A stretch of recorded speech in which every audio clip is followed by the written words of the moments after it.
Bonjour à tous. 1, 2, 1, 2. Hello. Bonjour à tous, bienvenue ce matin pour notre culte en ce dimanche. Quelle joie de pouvoir nous retrouver dans la maison de notre Père. Amen. Est-ce que vous êtes dans la joie ce matin? Je vais vous inviter à vous lever. On va juste remettre cette matinée entre les mains de Dieu. Amen.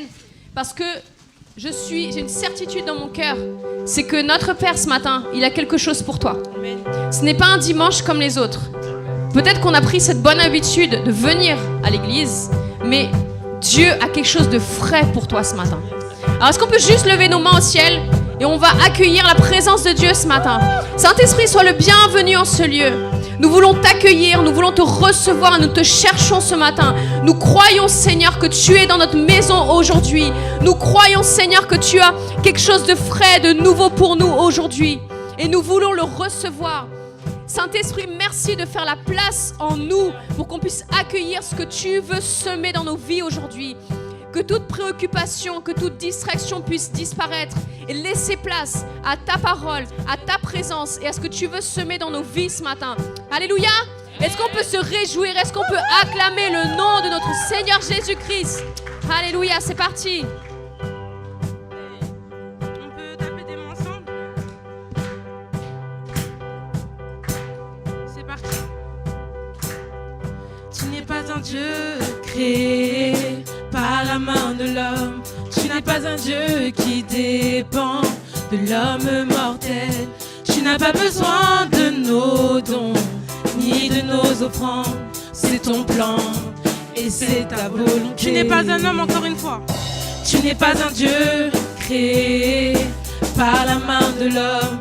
Tu n'es pas un Dieu qui dépend de l'homme mortel. Tu n'as pas besoin de nos dons ni de nos offrandes, c'est ton plan et c'est ta volonté. Car toi seul est Dieu, car toi seul est Dieu, bien avant tous les temps, assis sur le trône. Oui, toi seul est Dieu dans les bons, comme dans les mauvais temps, assis sur le trône. Oui, toi seul est Dieu, car toi seul est Dieu, bien avant tous les temps, assis sur le trône. Oui, toi seul est Dieu, dans les bons, dans les mauvais temps, assis sur le trône. Oui, toi seul est Dieu. Tu es le seul Dieu, ton pouvoir ne peut se contenir. Tu es le seul Dieu, ta louange ne va jamais finir. Tu es le seul Dieu, toi seul est digne de nos offrandes. C'est ton plan et c'est ta volonté. Car toi seul est Dieu, bien avant tous les temps, assis sur le trône. Oui, toi seul est Dieu dans les bons, comme dans les mauvais temps, assis sur le trône. Oui, toi seul est Dieu, car toi seul est Dieu, bien avant tous les temps, assis sur le trône. Oui, toi seul est Dieu dans les bons, comme dans les mauvais temps, assis sur le trône.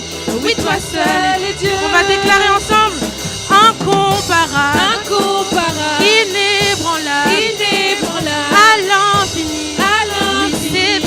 Oui, c'est bien toi, Dieu de l'univers, extraordinaire, Dieu de lumière. Oui, c'est bien toi, tu es mon sauveur, mon libérateur, tu règnes, Seigneur. Oui, c'est bien toi, incomparable, inébranlable, à l'infini.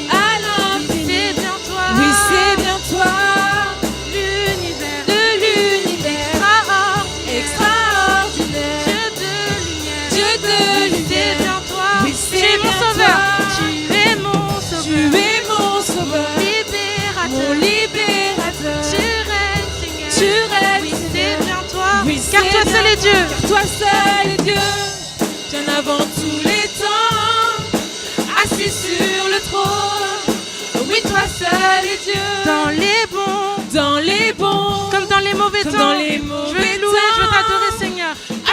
sur le trône.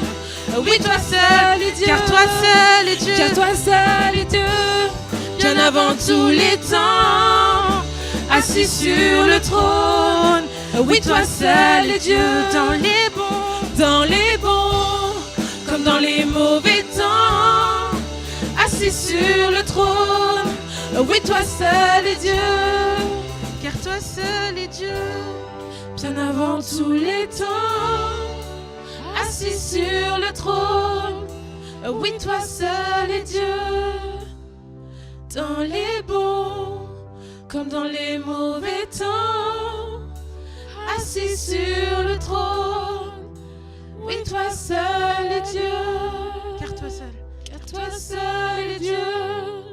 Bien avant tous les temps. Assis sur le trône. Oui, toi seul est Dieu. Dans les bons, comme dans les mauvais temps. Assis sur le trône. Oui, toi seul est Dieu.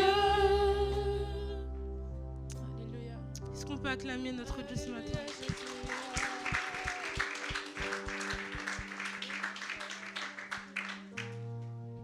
Alléluia, Jésus.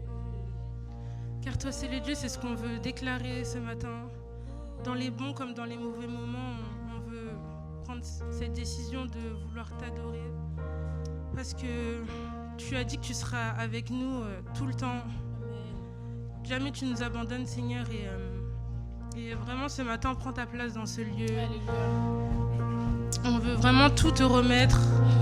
Notre corps, notre vie, on veut tout te remettre entre tes mains. Et c'est ce qu'on va déclarer ensemble. Purifie-moi.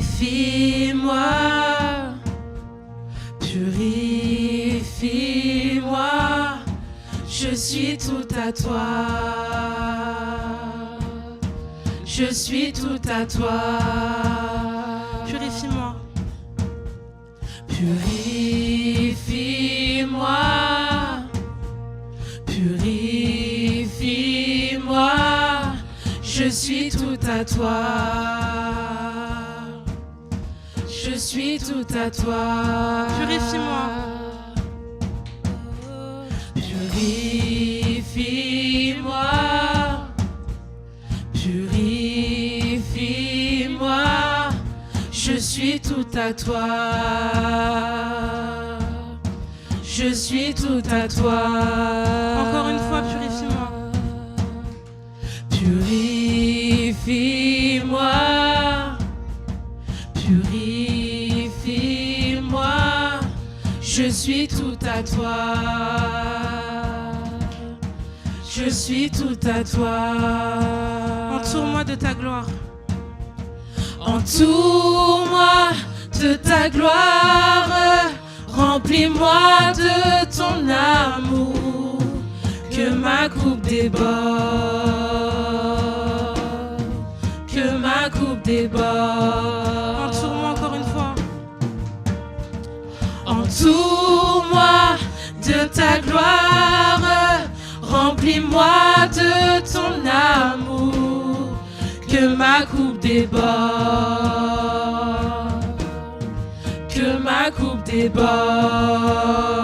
Prends la place. Prends la place du roi dans mon cœur. Je chante, Seigneur, je t'appartiens à jamais. Je mets ma couronne à tes pieds. Je suis tout à toi. Oui, prends toute la place, Seigneur. Prends la place. Prends la place du roi dans mon cœur. Je chante, Seigneur, je t'appartiens à jamais. Je mets ma couronne à tes pieds. Je suis tout à toi. Oui, prends toute la place, Seigneur. Prends la place du roi dans mon cœur. Je chante, Seigneur, je t'appartiens à jamais. Je mets ma couronne à tes pieds. Je suis tout à toi. Je suis tout à toi. Oh. à toi. Je suis tout à toi. Je suis tout à toi. Entoure-moi de ta gloire. Entoure-moi de ta gloire. Remplis-moi de ton amour. Que ma coupe déborde. Que ma coupe déborde. Entoure-moi de ta gloire, remplis-moi de ton amour, que ma coupe déborde, que ma coupe déborde. Entoure-moi de ton amour, Seigneur. Entoure-moi de ta gloire, remplis-moi de ton amour, que ma coupe déborde, que ma coupe déborde. Prends la place. Hey. Prends la place du roi dans mon cœur. Je chante, Seigneur, je t'appartiens à jamais. Je mets ma couronne à tes pieds. Je suis tout à toi. Oui, prends toute la place. Prends la place du roi dans mon cœur. Je chante, Seigneur, je t'appartiens à jamais. Je mets ma couronne à tes pieds. Je suis tout à toi. Je suis tout à toi. Je suis tout à toi. Je suis tout à toi. Je suis tout à toi.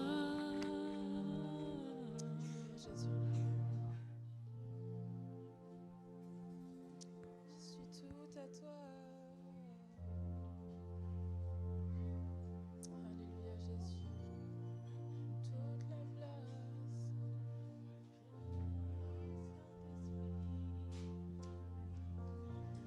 Saisis-toi de ce temps pour parler à ton Dieu. Ce matin, commence à lui ouvrir ton cœur. Commence à lui remettre tes émotions, tout ce que tu ressens, tout ce qui te pèse. Commence à te confier à ton Dieu. Et moi, je crois que lorsqu'on parle à Dieu, lorsqu'on lui ouvre notre cœur, il nous entend, il entend tout ce qu'on lui dit. Donc, vraiment, profite de ce moment pour lui demander de ce quoi ton cœur a besoin. Et je crois que Dieu va agir et tu vas le voir. Alléluia Jésus.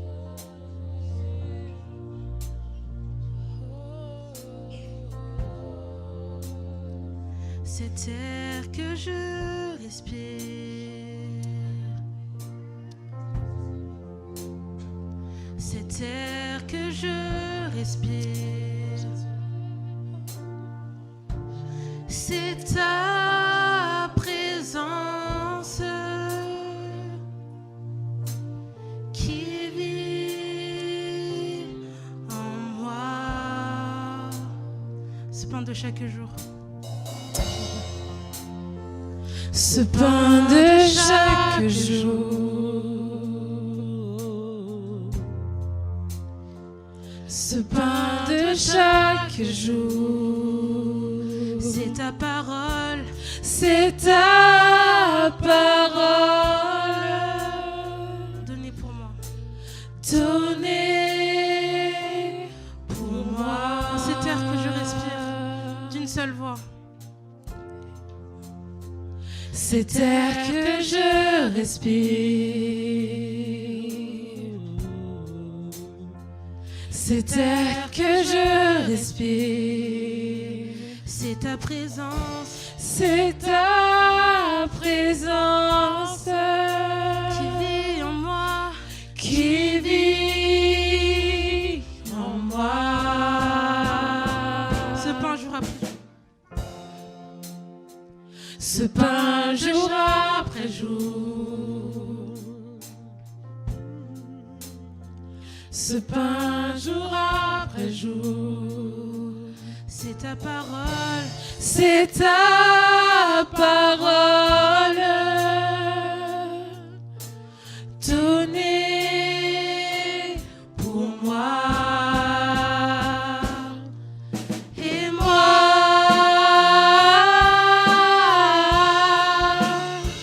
j'ai tant besoin de toi.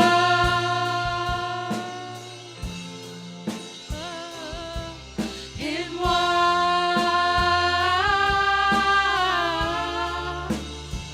je suis perdue sans toi.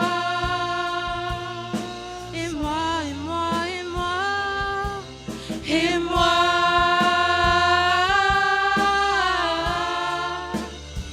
j'ai tant besoin de toi. J'ai tant besoin de toi. Et moi,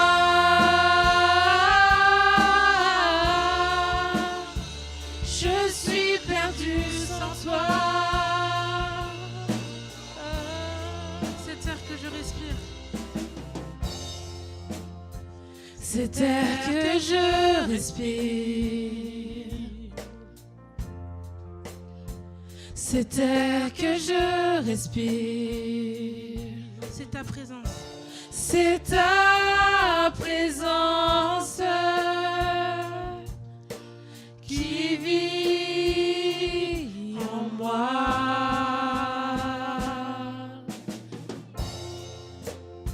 Ce pain je chaque jour, ce pain de chaque jour, c'est ta parole donnée pour moi. Et moi,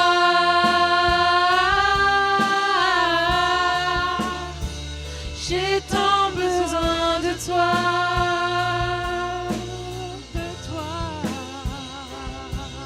Et moi,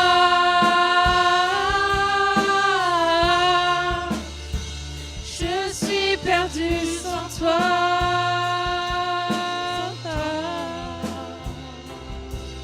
Et moi,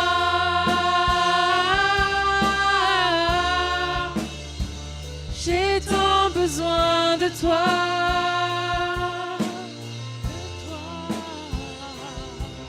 Et moi,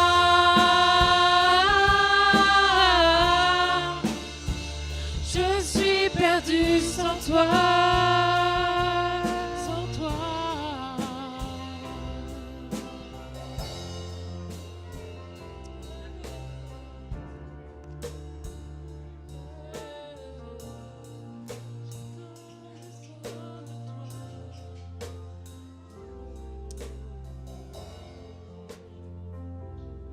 Alléluia. On a tellement besoin de toi, Seigneur. On a tellement besoin de toi et en même temps, on sait que tu es là avec nous.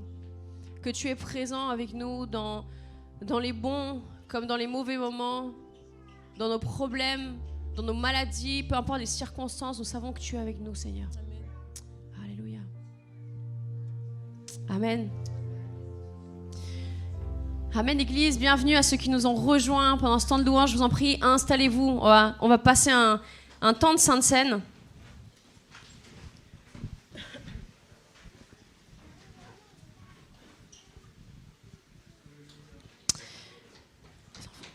Alors, Imagine Kids, est-ce qu'il y a des enfants qui sont partants pour Imagine Kids, là? Ouais. Il faut être les timides, hein, mais... Enfin, moi, les timides à côté. Allez-y, les enfants, c'est maintenant Imagine Kids. Et les teens aussi. S'il y a des ados, vous avez votre connect aujourd'hui. Alors, allez-y, ça va être top.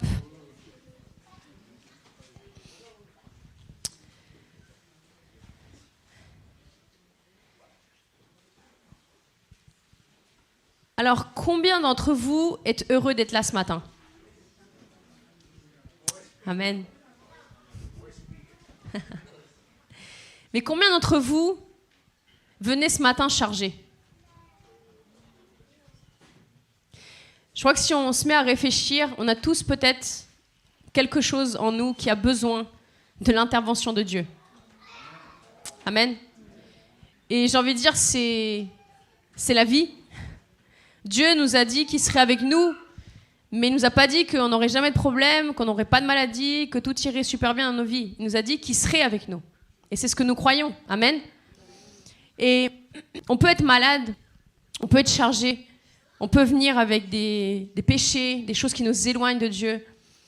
Et vous savez, la logique humaine, c'est d'être dans des problèmes, c'est de trouver une solution, de chercher la solution et d'enfin avoir la paix. N'est-ce pas? C'est ce qu'on veut. Quand on est dans des problèmes, quand on est dans les maladies, qu'est-ce qu'on veut? Avoir la paix. Qu'est-ce qu'on veut? Être sans ces difficultés. Qu'est-ce qu'on veut? Être sans ces problèmes financiers, sans cette maladie, sans ces problèmes avec nos collègues et respirer la paix. C'est souvent ce qu'on demande à Dieu. Seigneur, on veut la paix dans notre travail, on veut la paix dans nos familles, on veut la paix dans tel endroit, on veut la paix dans tel endroit. Mais ce que la Bible nous dit, c'est que cette paix, c'est pas forcément lié à une solution. C'est pas forcément lié à la résolution d'un problème. Parce que sinon, parfois, on attendrait longtemps d'avoir la paix. Très longtemps même. On va lire dans Ésaïe 53, verset 4. Ce passage nous dit « Ce sont nos souffrances qu'il a portées. C'est de nos douleurs qu'il s'est chargé. Et nous l'avons considéré comme puni, frappé de Dieu et humilié. Mais lui, Jésus, il était blessé à cause de nos transgressions, brisé à cause de nos fautes. La punition qui nous donne la paix est tombée sur lui. Et c'est par ses blessures que nous sommes guéris. Chers amis, ce matin, ce passage, c'est un message d'espoir pour nous. C'est un message d'espoir qui nous dit que cette paix que l'on recherche tant, cette sensation humaine de paix que l'on veut avoir dans notre quotidien, que l'on veut avoir dans notre vie, que l'on veut avoir dans nos familles, que l'on veut avoir dans nos familles, que l'on veut l'avoir dans nos quartiers, dans notre ville, là où nous sommes, cette paix, Jésus nous l'a déjà donnée. Cette paix que l'on recherche tant, c'est pas la résolution de nos problèmes. C'est pas seulement quand la maladie part ou quand ça y est, on a trouvé une solution. C'est le fait que Dieu est avec nous au travers de nos difficultés. Et ça, c'est la promesse que Dieu nous a faite. C'est que Jésus serait avec nous en tout temps. Et peu importe le domaine de ta vie aujourd'hui dans lequel tu as besoin d'expérimenter la paix de Dieu, cette paix pour laquelle Jésus est mort, eh bien aujourd'hui tu peux trouver cette paix en lui. Parce que c'est tout le but. C'est pour cela que Jésus est mort à la croix. C'est pour cela que la Bible nous dit qu'il a porté nos fautes, qu'il a porté tout le mal qu'on peut faire. Tout parfois les choses qui nous tracassent. Oh, j'aurais pas dû dire ça. Oh, j'aurais pas dû faire ça. Oh, j'ai gâché ceci. Oh, j'ai gâché cela. Il a déjà payé pour cela. Afin que nous vivions une vie où on peut expérimenter la paix de Dieu. Qui veut la paix de Dieu ce matin? Eh bien, Dieu nous la donne. Et il nous la donne gratuitement. Quand on voit quelque chose de gratuit, en principe, on se dit, où est l'arnaque? N'est-ce pas? Quelles sont les petites étoiles en dessous de l'offre? Mais avec Dieu, il n'y a pas d'arnaque. La seule chose que Dieu peut nous demander, c'est de croire en Jésus-Christ. La Bible nous dit qu'il est le chemin, la vérité et la vie.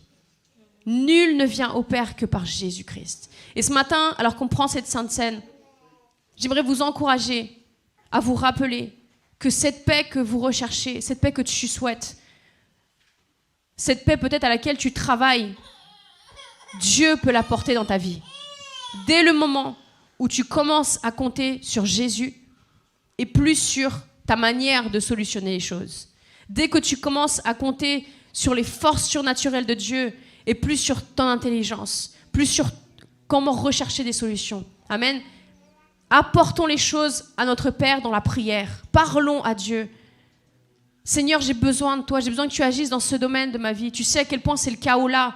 Viens agir. J'ai plus de force pour le faire. Agis-toi.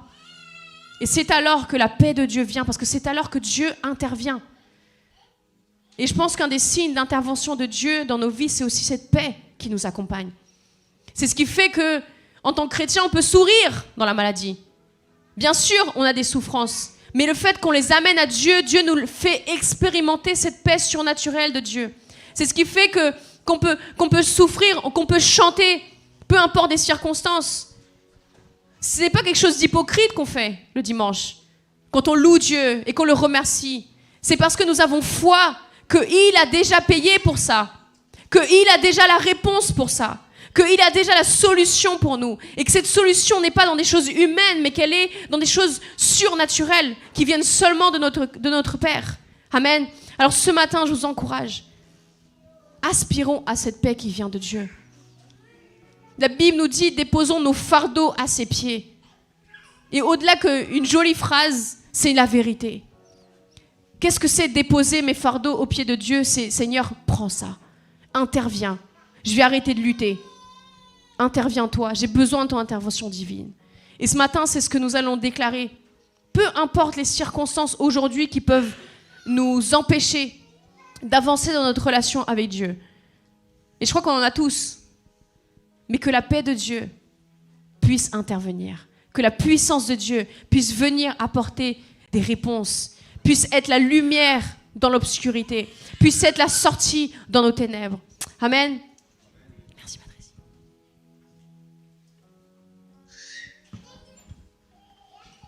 Alors je vous invite à vous mettre debout. On va prier. On va remercier à Dieu pour cette paix qui vient de lui. Peut-être que ce n'est pas quelque chose que tu expérimentes en ce moment, mais c'est là que notre foi rentre en action. C'est là qu'on peut déclarer, Seigneur, je vais avoir la victoire, parce que je sais que tu vas intervenir. J'y crois, j'y crois, j'y crois et je mets ma foi en action. Ce matin, Père éternel, nous venons devant toi, ensemble, en tant qu'Église, en tant que famille, et nous cherchons ta face, Seigneur. Interviens dans nos vies, Père. Ta parole dit que tu as déjà tout porté à la croix, que Jésus a déjà tout payé. Fais de cette promesse, de cette réalité, quelque chose de concret dans nos vies tous les jours. Interviens dans nos vies. Ce matin, on veut se rappeler de ton amour pour nous, de l'amour qui a conduit Jésus à porter tant sur lui, à souffrir, à même donner sa vie pour que nous puissions avoir une vie aujourd'hui de victoire. Une vie où on peut te voir intervenir de manière surnaturelle. Une vie où on a la paix. Cette paix qui surpasse tout ce qu'on peut imaginer en tant qu'être humain. Cette paix qui vient seulement de toi, Seigneur. Merci pour ton corps qui a souffert. Merci pour ton sang qui a coulé pour nous. Et ce matin, c'est pas un temps triste, c'est un temps où on se rappelle que tu n'es pas resté sur cette croix condamné, mais que tu es revenu à la vie 3 jours après. Et que par là, tu as apporté la victoire. La victoire. Et nous déclarons, Seigneur, que cette même victoire, nous allons la vivre dans nos vies. Que cette même victoire, nous allons la vivre dans les circonstances, dans tout ce qui nous sépare de toi aujourd'hui. Dans le nom puissant de Jésus. Amen. On peut participer à la Sainte Seine.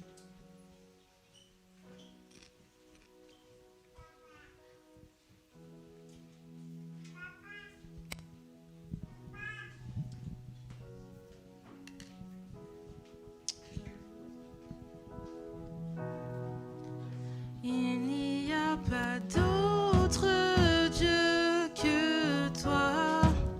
Aucun autre nom n'est comparable à celui qui a sauvé mon âme. Jésus, tu es roi des rois. Il n'y a pas d'autre Dieu que toi. Aucun autre nom n'est comparable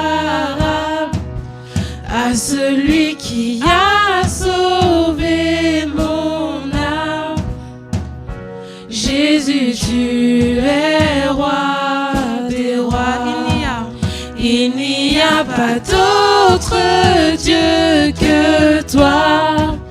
Aucun autre nom n'est comparable à celui qui a sauvé mon âme. Jésus, tu es roi des rois.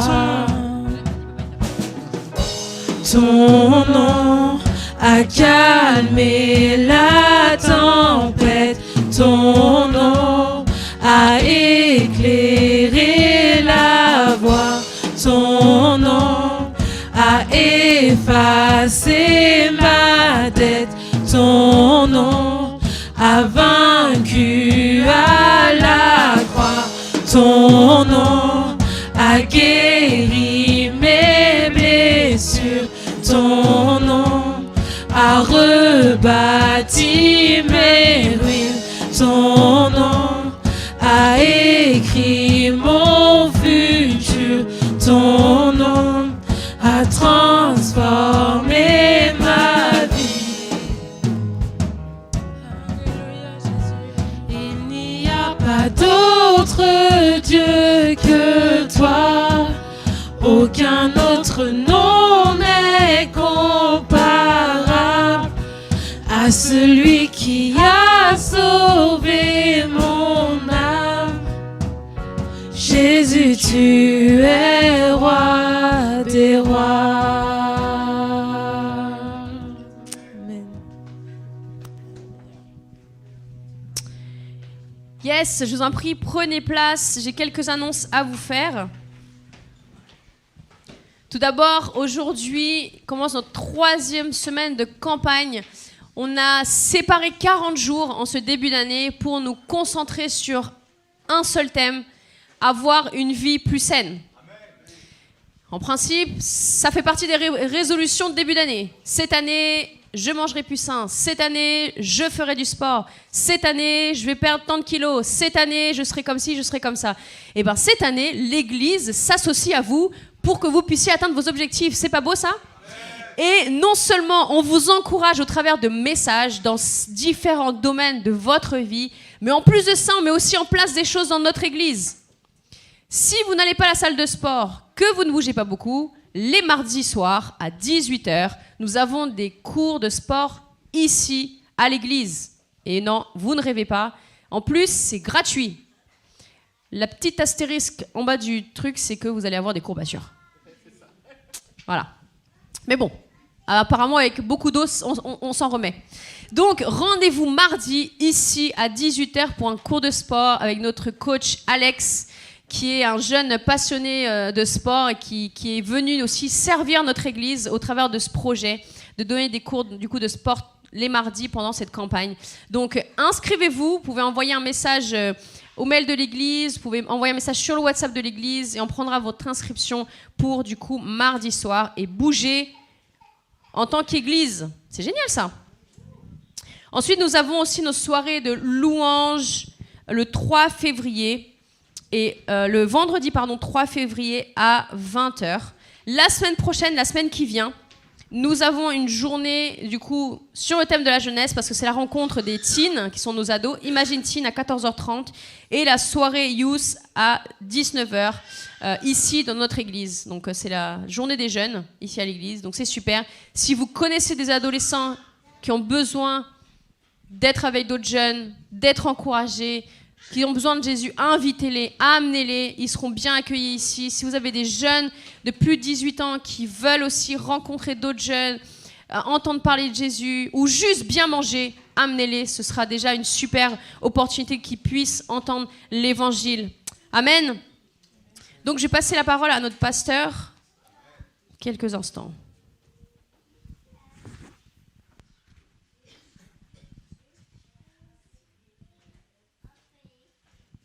Avant de continuer, j'aimerais qu'on puisse prendre un temps de prière spécifique pour les événements qui sont passés cette semaine. Je ne sais pas si vous avez entendu les nouvelles, se passer un peu partout.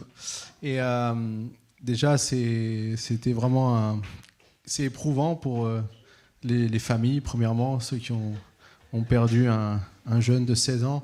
mais aussi pour les membres des enfants du lycée. Moi, je suis parent d'élèves sur l'école primaire, mais on a un groupe WhatsApp où on tourne un peu avec toutes les écoles de la ville de Thiers. Et c'est vrai que c'était vraiment quelque chose d'éprouvant pour beaucoup de jeunes aussi, voilà, qui connaissaient ce jeune et qui sont là. Donc on veut prier, on veut penser aussi à tous nos jeunes aussi dans les collèges et les lycées. On sait qu'il y a une violence qui est toujours là, mais qui est là pour vraiment faire du mal. Et on veut prier aussi que ça ne commence pas à faire quelque chose qui ne s'arrête pas, en fait, avec des vengeances et encore des vengeances, et de la haine par-dessus de la haine et par-dessus de la haine. Et on croit vraiment qu'en tant qu'Église, on a un rôle à jouer dans l'impact qu'il y a aussi dans notre ville. Nos prières, elles sont plus puissantes que parfois les mauvaises intentions qu'il peut y avoir dans le cœur des gens. Nos prières, elles peuvent changer le cours des choses. Moi, je crois vraiment qu'une prière qu'on fait à Dieu est plus puissante que n'importe quelle œuvre du diable. Parce que le Seigneur est plus grand que le diable. Amen. Vous êtes prêts à croire? Donc, est-ce qu'on peut tous se lever à notre place? On va intercéder. On est une église, on est une famille, on est tous ensemble. Toutes les prières comptent.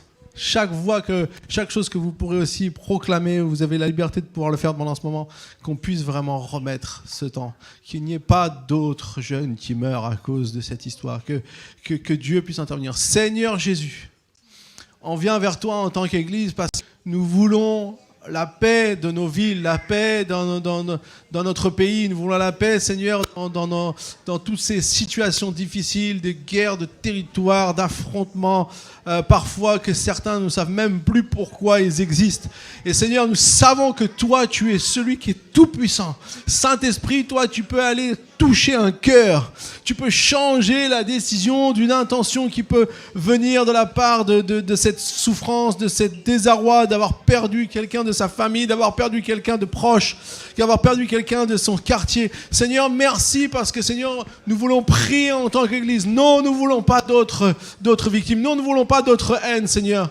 Nous sommes tristes, Seigneur, que ce jeune qui a commis cet acte horrible de tuer un autre. Mais Seigneur, nous voulons, Seigneur, qu'aujourd'hui, Seigneur, tu puisses visiter cette famille endeuillée, cette famille souffrante, les amis de ce jeune, Seigneur, que tu puisses venir amener ta consolation, ta paix, Seigneur.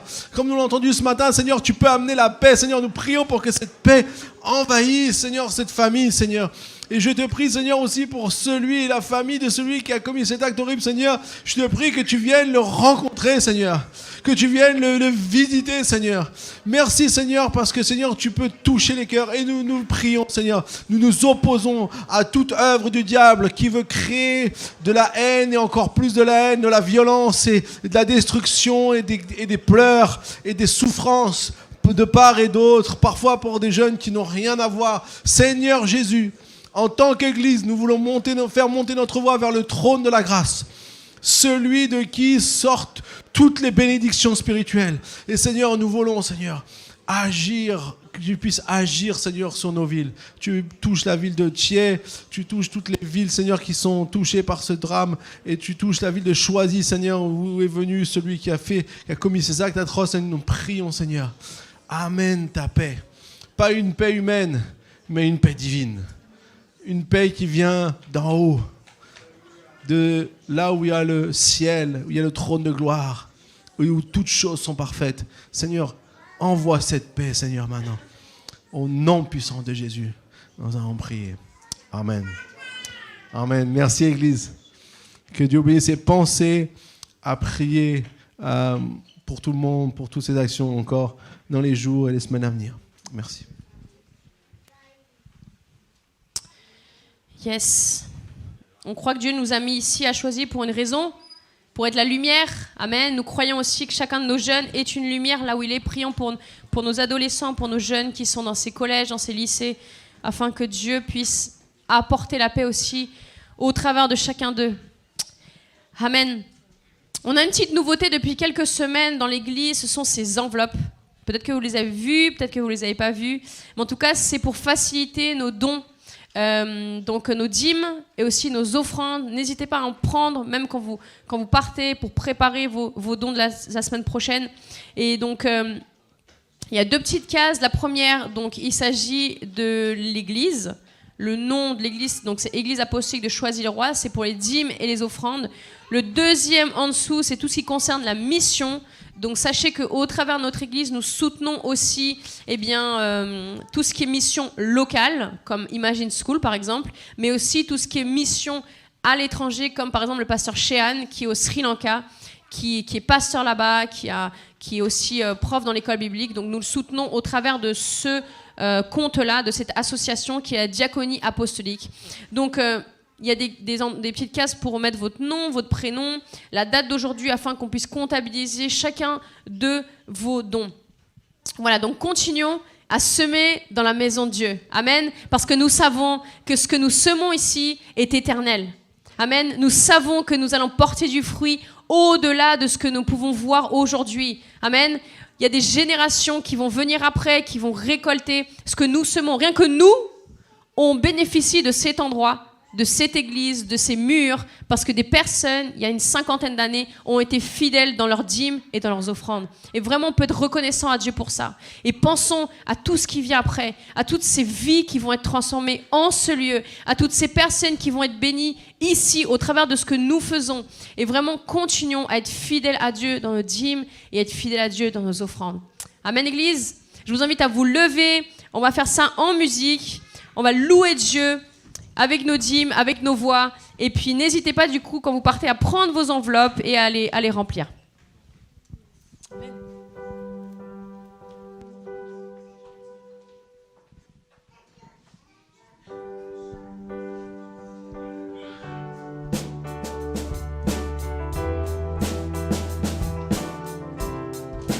Car toi seul est Dieu, bien avant tous les temps, assis sur le trône. Oui, toi seul est Dieu, dans les bons comme dans les mauvais temps, assis sur le trône. Oui, toi seul est Dieu, car toi seul est Dieu, bien avant tous les temps, assis sur le trône. Oui, toi seul est Dieu, dans les bons comme dans les mauvais temps, assis sur le trône. Oui, toi seul est Dieu, car toi seul est Dieu, bien avant tous les temps, assis sur le trône. Oui, toi seul est Dieu, dans les bons comme dans les mauvais temps, assis sur le trône. Oui, toi seul est Dieu. Amen, on peut acclamer ensemble.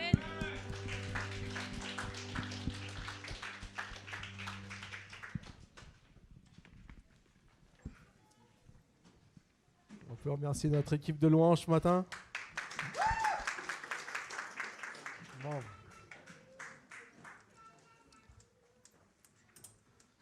Est-ce que vous allez bien?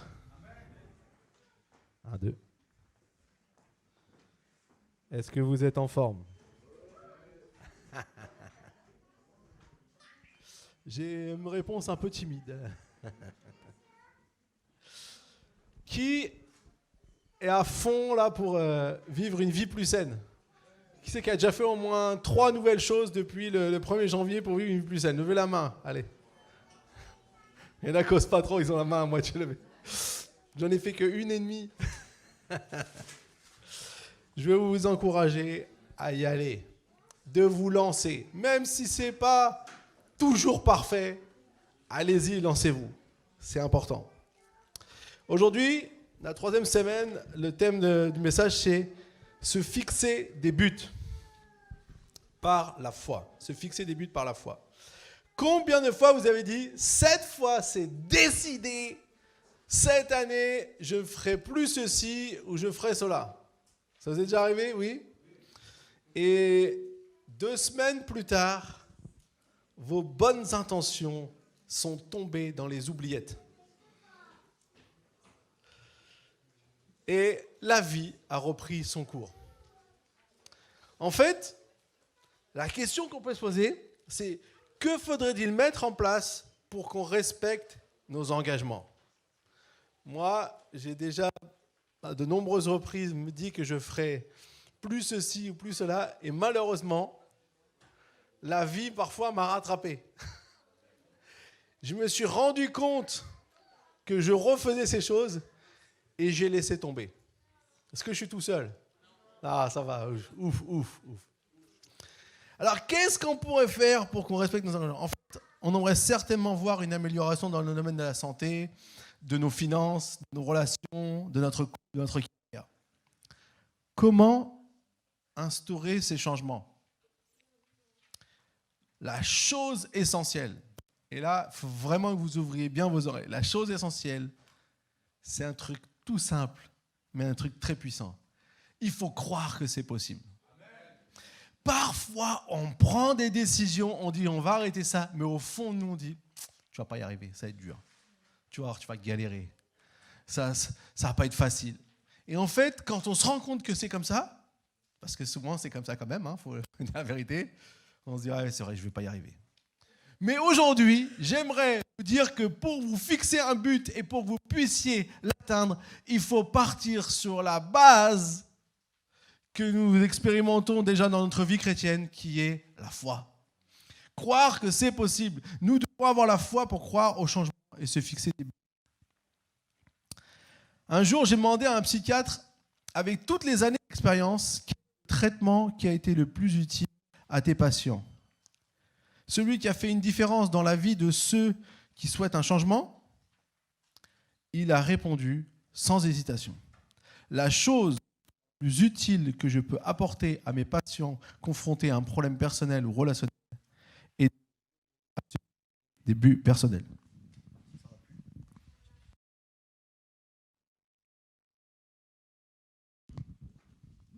Donc du coup, ce qui est important ici qu'on voit, c'est que ce qui marche, ce qui a le plus d'impact, c'est d'aider à se fixer des buts personnels. Les gens qui sont en difficulté, ce qui les aide, c'est de les aider à pouvoir se fixer des buts personnels, à pouvoir atteindre des objectifs. Alors, l'importance de se fixer des buts personnels. Qu'est-ce qui se passe sur le plan spirituel quand je me fixe des buts par la foi? Que se passe-t-il dans mon âme? En fait, la Bible va nous enseigner 5 choses importantes, et c'est ce qu'on va voir dans un premier temps. La première chose importante qu'on voit, c'est que se fixer un but est une discipline spirituelle. Ça, on sait que c'est une discipline, mais là, on va voir la dimension spirituelle. Pourquoi se fixer un but est une discipline spirituelle? Parce que ça va favoriser notre croissance. Vous avez certainement déjà des disciplines spirituelles comme la prière, le jeûne, la méditation quotidienne, l'offrande, comme on vient de faire. Si on prie, on dit « Seigneur, je veux utiliser au maximum ce que j'ai reçu », on lui montre notre désir d'être un bon intendant. Ça veut dire qu'on va décider de se fixer des buts pour pouvoir vraiment servir Dieu de la meilleure manière possible. Vous savez, Dieu nous a donné la vie. On croit tous que Dieu nous a donné la vie. Et quelque part, lorsqu'on se fixe des objectifs pour le servir, pour faire quelque chose de positif, eh bien, on redonne la vie qu'il nous a donnée. On va la mettre à son service, on va obéir à sa volonté. Et puis si en plus, on fait ça avec les autres, c'est un acte de communion. On accomplit tous les buts que Dieu a pour notre vie. C'est une discipline spirituelle. Le fait de se fixer des objectifs pour être en meilleure santé, par exemple, c'est une discipline spirituelle. Le fait de se fixer des objectifs pour réussir à mieux faire certaines choses, quelque part, c'est une discipline spirituelle. Parce que ça va travailler notre chair. Vous savez, notre chair, elle ne veut pas faire des choses bonnes. Parce qu'en vérité, on sait tous ce qui est bon pour nous. Mais le problème, c'est qu'on ne le fait pas. Ah ça, si je vous disais, qu'est-ce qu'il faudrait que tu fasses, vous allez tous me donner des bonnes réponses. Maintenant, est-ce qu'on le fait? Ça, c'est autre chose. En fait, on a et on aura de nombreuses occasions de gaspiller notre vie. Si on veut profiter au maximum du temps que Dieu nous laisse, on doit l'investir dans ce qui dure éternellement. dans des choses qui sont importantes. En fait, dans le monde, il y a 3 sortes de personnes. Premièrement, celles qui font bouger les choses. Deuxièmement, celles qui regardent les choses bouger. Et troisièmement, celles qui n'ont aucune idée de ce qui se passe. En fait, non, il y en a une quatrième. Il y a ceux qui font jamais rien, à part critiquer ceux qui agissent. Vous êtes d'accord, hein? On l'inclut aussi, cela. Je vois les têtes, oui, oui. Faites attention parce que des fois, c'est nous quand même. Souvent, c'est rigolo parce que quand on travaille dans une équipe, on sait toujours ce qu'il faudrait faire à la place du leader de l'équipe.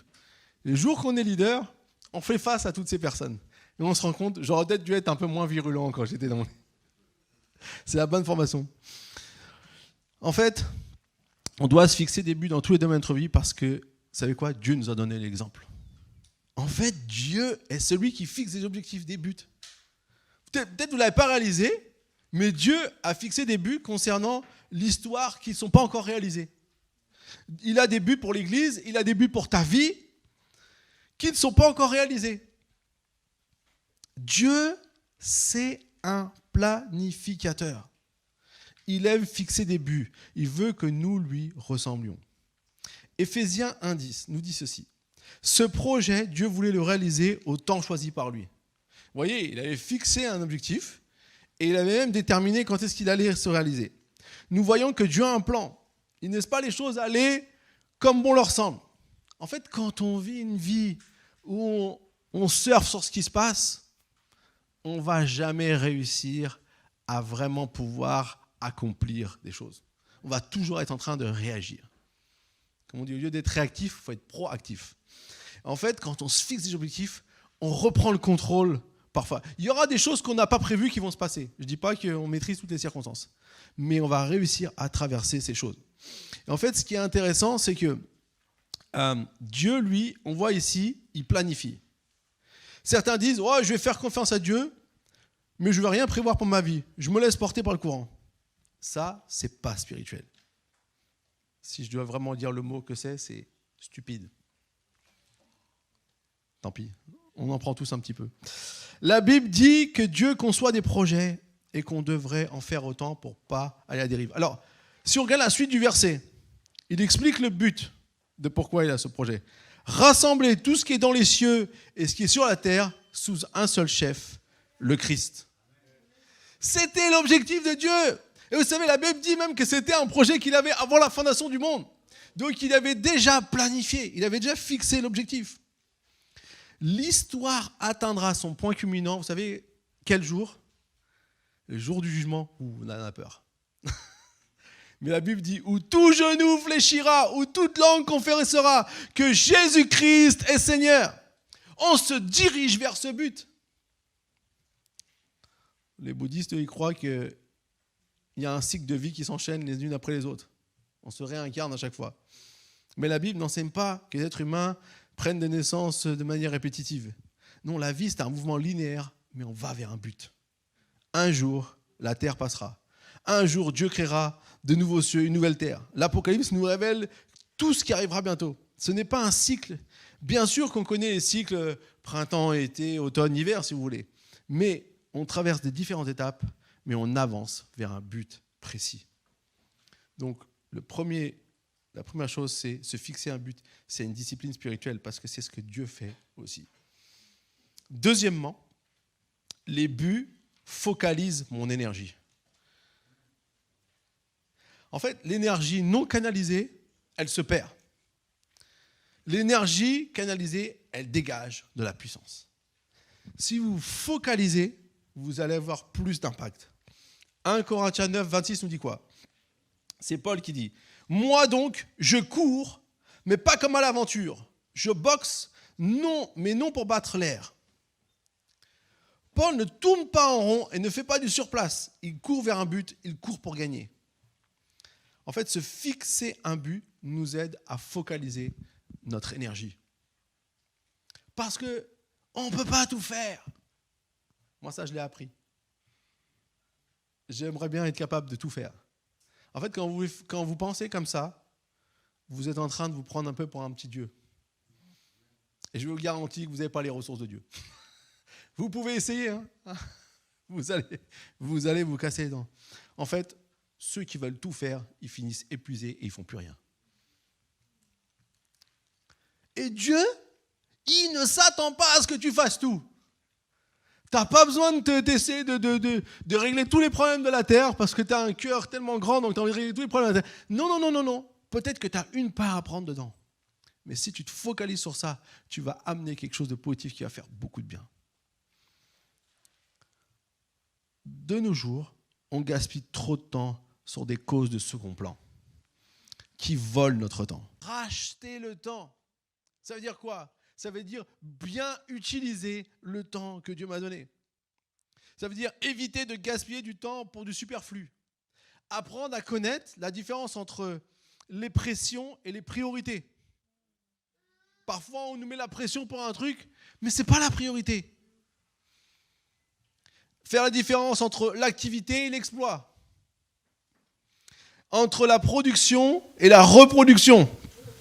Entre l'urgent et l'important. On doit discerner ce qui compte le plus. Le secret d'une vie efficace est de se focaliser sur l'essentiel et de ne pas faire 50 choses à la fois. Faites ce que vous estimez important et tant pis pour le reste. Et je peux vous garantir, c'est ce qui fonctionne le mieux. Troisièmement, les buts augmentent ma foi. En fait, les buts sont des déclarations de foi. Ils prouvent qu'on fait confiance à Dieu. Quand je dis « je crois que Dieu veut que j'accomplisse ceci d'ici telle date », en fait, c'est une déclaration de foi. Je le déclare par la foi. Je ne sais pas si vous avez... Est-ce que certains d'entre vous, vous avez rempli vos objectifs dans la campagne ? Si vous ne l'avez pas encore fait, fixez-vous des objectifs. Et pas des trop petits. Je vais perdre 500 grammes en 40 jours. Facile, ça. Fixez-vous un objectif un peu plus important. Pas, je ferai du sport une fois toutes les 3 semaines. Ça, c'est trop facile à faire. Fixez-vous des objectifs qui sont importants et qui vont faire une différence. En fait, c'est bon de rêver. Mais les rêves ne font pas tout.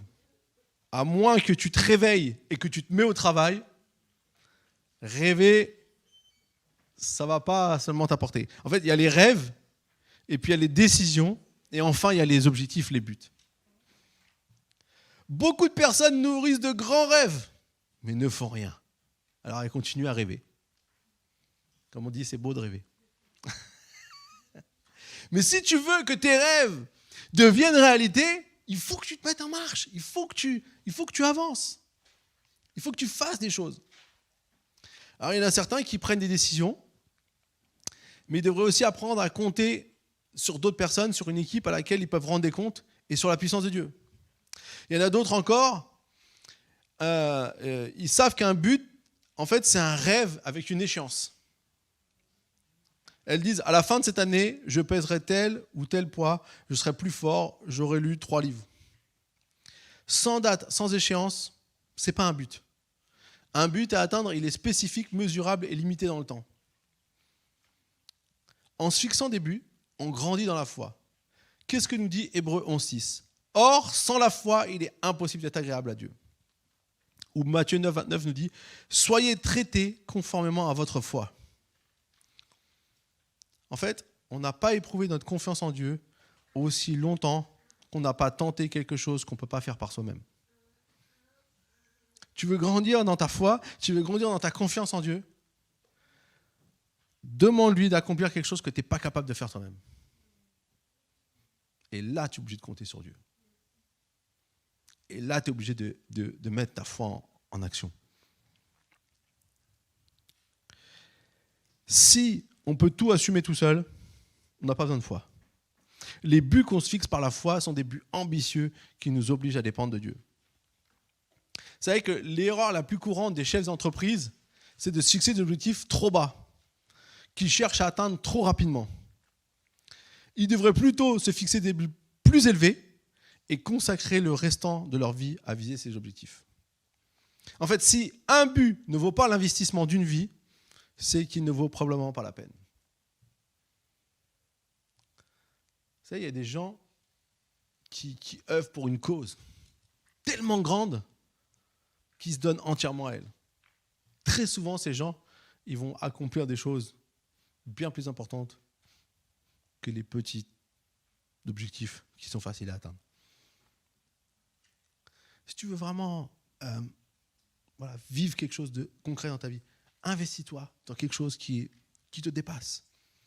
Visons grand. Nous réaliserons des buts fixés par la foi sont presque toujours plus vite atteints que prévu. Lorsqu'on met notre foi en Dieu, c'est lui qui accomplit, c'est lui qui fait.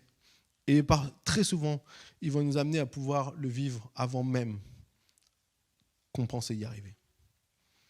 J'aimerais vous encourager à rêver grand avec Dieu, à se fixer une échéance. Déterminons ce que nous allons entreprendre par la foi et demandons à Dieu d'augmenter notre foi. Peut-être il y a des choses concrètes pour toi aujourd'hui, le Saint-Esprit te parle, que tu devrais mettre vraiment en marche. Et peut-être ça paraît beaucoup trop grand pour toi. Fais-le et compte sur Dieu. Les rêves, la bonne nouvelle, c'est que ça ne coûte rien. On peut également fixer un but, mais rien ne se produit parce qu'on n'a pas commencé à rêver. Donc, osons tenter de nouvelles choses en lui faisant confiance, en comptant sur lui. Les buts sont discipline personnelle, les buts focalisent notre énergie et les buts augmentent notre foi. On va voir la 4e raison maintenant. La 4e raison, c'est que les buts forgent mon caractère. Ah, on l'aime bien celui-là. Enfin, vite fait. En fait, les buts, ils construisent, développent et forment le caractère. Ouvrez grand vos oreilles. La raison pour laquelle je nous enseigne l'importance de nous fixer des buts par la foi n'est pas pour que nous puissions accomplir 2 ou 3 choses. Bien sûr, on pourra déjà s'en réjouir. Mais ce qui nous intéresse le plus, c'est ce qui se passe en nous au niveau de notre caractère. En fait, le plus gros avantage de se fixer un but par la foi est ce qui se passe en nous au cours du processus. Ce qui va commencer à changer en nous, ce qu'on va devenir, c'est ça qui est important. Vous regardez tous des films, je suis sûr. Vous savez qu'il y a une intrigue dans un film, soit gagner la guerre, soit aller sur la Lune, soit grimper au sommet de l'Everest, soit de séduire la plus belle fille, ou le plus beau garçon, pour pas être jaloux. Le personnage principal rencontre tellement d'obstacles pour parvenir à ses fins que son caractère change au fur et à mesure du déroulement du scénario. Le timide devient entreprenant. Il change, il grandit. En fait, c'est un peu ce que Dieu veut faire avec nous. Quand on se fixe un objectif, il veut nous voir grandir. Il veut te voir évoluer, changer. Le jour où on ira au ciel, on ne va pas apporter nos médailles, nos trophées, nos diplômes. Ton master, il restera sur la terre. C'est bien d'avoir un master, hein, j'ai rien contre les masters. Mais en fait, ce n'est pas cette dimension terrestre. On va emporter rien à part le caractère qu'on aura forgé sur la terre. Parce que c'est notre âme, ça. C'est elle qui part. Dieu nous a placés sur la terre au lieu de nous emmener directement au ciel pour pouvoir former notre caractère. Et on forge notre caractère en persévérant vers nos buts, malgré toutes les difficultés qui peuvent venir. En fait, c'est dans ce processus, dans cette lutte, qu'on développe le genre de caractère voulu par Dieu. Comme je dis souvent, vous ne grandissez pas quand tout se passe bien. Vous grandissez quand ça ne va pas bien, quand c'est dur, quand il y a des difficultés. Parce que vous êtes en train de changer les choses. Vous êtes en train de réaliser combien Dieu est là pour vous et vous êtes en train d'avancer et vous continuez dans le processus. Alors quand on se concentre sur le but, Dieu œuvre en nous ici-bas afin de nous préparer pour l'éternité. Qu'est-ce que Dieu peut accomplir en nous, à travers nous, si nous n'avons aucun but, aucun rêve, aucune lutte ? On est là, on profite de la vie. On verra bien ce qui se passe. Moi, c'est un truc qui m'a toujours m'a toujours interpellé, c'est quand je vois tous ces gens qui passent leur journée au café. Je me dis, mais c'est quoi le but de leur vie? Je ne critiquais personne, s'il y en a qui... Mais je me dis souvent, on est là, on parle, on est là, on attend, il n'y a rien qui se passe. Alors, de temps en temps, le café, c'est bien, j'ai rien contre le café. Mais la réalité, c'est que Dieu veut quelque chose de plus. Est-ce qu'on veut se fixer un objectif? Est-ce qu'on veut croire qu'il y a quelque chose pour nous sur la terre? Est-ce qu'on croit que Dieu, quand il nous a créés, il y avait des choses en nous qu'on peut accomplir? Ou est-ce qu'on doit juste traverser la vie pour arriver le plus loin possible et puis partir? Non, on a tous envie de laisser quelque chose. Pas forcément un héritage matériel, parce que ça, on ne le prend jamais. Mais quelque chose qu'on peut transmettre, quelque chose qu'on a accompli, quelque chose qu'on a pu faire pour Dieu. Vous savez, un qui a beaucoup lutté, c'est Paul. Et dans Philippiens 3,12, il dit « Ce n'est pas déjà que j'ai remporté le prix. » On pourrait dire « atteint mon but. » Ou que j'ai déjà atteint la perfection. Mon caractère n'est pas encore pleinement développé. Mais je cours pour tâcher de m'en emparer, puisque de moi aussi Jésus-Christ s'est emparé. Qu'est-ce qu'un but? Connaissons-nous? Est-ce que vous connaissez le premier but de Dieu pour votre vie? C'est pas de vous rendre heureux, dommage. On l'a déjà entendu un peu dans la Sainte Seine. C'est pas un avantage supplémentaire, ce n'est pas de vous faciliter la vie, ce n'est pas de vous assurer la sécurité. Le but premier de Dieu, le prioritaire, c'est de vous amener, de vous rendre semblable à Jésus-Christ. C'est ça qu'il veut. Et ça se passe lorsqu'on change notre caractère. Parce que malheureusement, on est tous nés avec la nature du péché. Donc de base, notre caractère a besoin d'être modifié. Il n'est pas parfait au début, il arrive déjà avec besoin d'être transformé. C'est un produit brut. Il va falloir le transformer. Et il veut qu'on apprenne à réagir comme Jésus dans les épreuves, dans les difficultés, les persécutions. Il veut qu'on apprenne à gérer la critique, à aimer les exclus, à pardonner à ceux qui nous blessent. Il veut qu'on adopte la bonne attitude face à nos ennemis, que nous témoignions de la compassion aux personnes qui ne peuvent pas nous le donner en retour. Il veut que nous développions le fruit de l'esprit. C'est quoi? L'amour, la joie, la paix, la patience, la bonté, la bienveillance, la foi, la douceur et la maîtrise de soi. Et alors, il faut toujours comprendre, j'explique toujours, quand on dit, des fois on dit les fruits. Non, c'est un seul fruit, parce qu'il y a tout dedans. Vous ne pouvez pas sélectionner, moi ça je veux bien, mais la maîtrise de soi, non. Ok, la bienveillance, ok, mais non, la douceur, non, c'est pas pour moi. Un dur, moi. Vous êtes obligé de tout prendre. Alors, si on met tout ça en pratique, je vais vous dire une chose, vous allez ressembler à Jésus. Et c'est l'objectif de Dieu, donc c'est aussi notre objectif. Éphésiens 4,13 nous dit, alors tous ensemble, nous aurons peu à peu une même foi et une même connaissance du Fils de Dieu. Finalement, nous serons des chrétiens adultes et nous atteindrons la taille parfaite du Christ. C'est la version parole de vie. Dans ce verset, Éphésiens 4,13, on voit vraiment qu'il faut de la persévérance, de la volonté et du temps pour ressembler à Jésus. Ça va vous prendre toute la vie.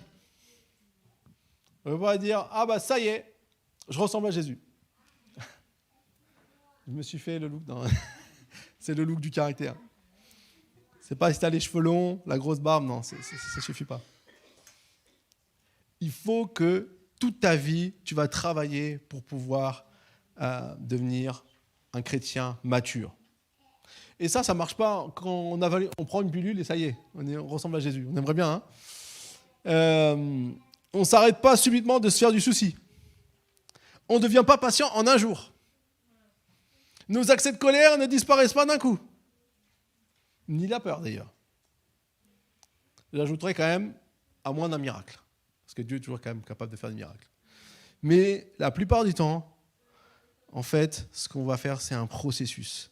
C'est au travers de ce qu'on vit, de notre vie, des difficultés peut-être qui peuvent venir, des choses qu'on fait qu'on n'aurait pas voulu faire, et que Dieu nous donne la force, par sa grâce, de pouvoir changer. D'ailleurs, c'est lui qui change. Tu ne peux pas te changer toi-même. Tu es obligé d'inclure Dieu dans l'histoire. Si tu veux ressembler plus à Jésus, ce n'est pas tes propres efforts. C'est ta volonté, ta décision, avec la force de Dieu. Et là, c'est la combinaison qui fonctionne. Si je décide d'être plus aimable envers mon prochain ou mon épouse cette année, comment puis-je le mesurer ? Puis-je mesurer ce but précisément ? Les buts forgent le caractère et m'aident à ressembler toujours plus à Christ. Le fait de se fixer un objectif et de chercher à y arriver, je vais me transformer et du coup, je vais bénéficier de ça après, dans les choses que je veux avoir. Et ça va se voir autour de moi. Cinquièmement, les buts me donnent de l'espoir. Très important. Les buts donnent de l'espoir et on en a tous besoin dans la vie. L'espoir aide à affronter les difficultés. On peut vivre sans eau peut-être 1 ou 2 jours. On peut se passer de nourriture pendant plusieurs jours. On peut vivre sans air quelques secondes. Mais l'espoir fait aussi partie des choses essentielles à la vie. J'ai lu une étude sur les survivants de l'Holocauste. Ceux qui ont connu Auschwitz, Buchenwald et Dachau. L'odeur de la mort planait littéralement autour d'eux. Des milliers de personnes, des milliers de prisonniers mouraient tous les jours. Comment certains ont-ils réussi à survivre au camp de la mort ? Ce n'est pas simplement parce qu'ils ont été épargnés. Rien que le fait d'être là-bas, tu as envie de mourir, en fait, dans ce contexte. En fait, l'étude révèle qu'ils avaient tous un dénominateur commun. Ils avaient de l'espoir et attendaient encore quelque chose de la vie. Ceux qui n'espéraient plus rien, ça c'est pour vous apprendre à dire Amen. Voilà, c'est pour vous. Ceux qui n'espéraient plus rien de l'existence avaient tendance à abandonner et à se laisser mourir. Mais ceux qui parvenaient à garder les yeux fixés sur un but à atteindre s'en sont mieux sortis. Ce but leur a donné la force de supporter l'enfer. Alors, on sait, la vie est dure. C'est pas le ciel sur la terre. On perd des bien-aimés, ou des choses difficiles qui se passent, comme on a vu tout à l'heure, comme c'est passé cette semaine chez nous. On subit des accidents, la maladie nous affecte. Je ne sais pas ce qui va arriver dans les 10 prochaines années. Je ne sais pas ce qui va m'arriver. Mais je sais une chose, il y aura sûrement des problèmes, et sûrement parfois un peu de souffrance au rendez-vous. C'est la vie. Mais sachons que les buts nous maintiennent en mouvement. Ils agissent comme des aimants qui nous tirent en avant et nous aident à sortir du lit. Nous gardent espoir et avancent. Nous permet d'avancer malgré tout. Il y a quelqu'un dans la Bible qui a vraiment souffert. Et quand on souffre, c'est là souvent qu'on va le lire. Hein, vous êtes d'accord avec moi, hein? Qui a déjà lu Job quand il n'allait pas bien? Bon, ça nous est arrivé aussi de lire à un autre moment. Mais... Après avoir tout perdu, Job dit au chapitre 6, 11, « Aurais-je encore la force d'espérer? Quelle sera ma fin pour que je veuille persister à vivre ?» On connaît peut-être aussi des moments difficiles, peut-être l'enfer en ce moment. Et on est là. Et on continue d'avancer malgré tout. Au cœur de la souffrance, on doit se contenter de mettre un pied devant l'autre. On n'a pas forcément toujours toutes les réponses, toutes les raisons, tous les pourquoi, Mais si on garde espoir, on finit par s'en sortir. Combien de fois vous étiez dans une difficulté et finalement vous en êtes sorti? Alors que quand vous étiez dans la difficulté, vous avez du mal à croire que vous pouvez vous en sortir. Même si je traverse la vallée de l'ombre de la mort, je ne vais pas y rester. Je veux compter sur Dieu, traverser cette vallée et en sortir. Amen. Si vous ne fixez pas de but, vous n'aurez pas le courage de vous lever matin vous n'évoluerez pas. Si je vous demandais, quel est votre but par rapport à votre santé pour l'année à venir?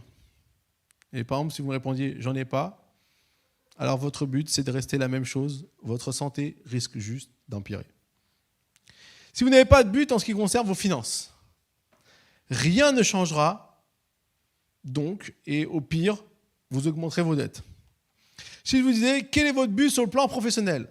Sans but, vous tournerez en rond, vous ferez le statu quo. Si je vous dis, si vous ne fixez pas aucun but pour votre couple, votre relation conjugale, elle ne va pas s'améliorer.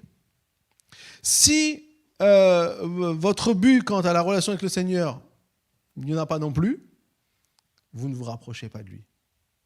En fait, les buts, ils nous aident à pouvoir avancer, à pouvoir aussi avoir une expectative de quelque chose de positif.